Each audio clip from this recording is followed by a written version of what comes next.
Sabay natin panoorin itong laro ni Efren Bataries guys versus AG Manasa. Ayan, unang tira ni Efren Bataries, pasok ang 6. Ayan, prepare naman sa 1. Ayun, pasok.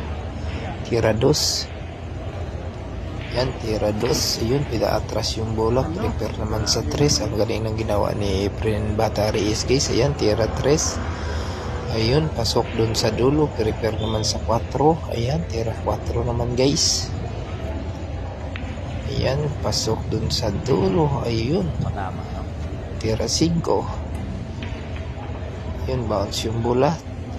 Tira 7 guys. Ayan, last 2 balls. Ayun, tira 8.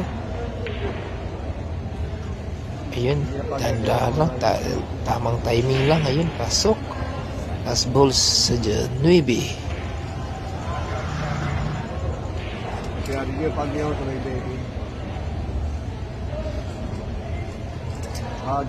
Ayan guys, tira 9.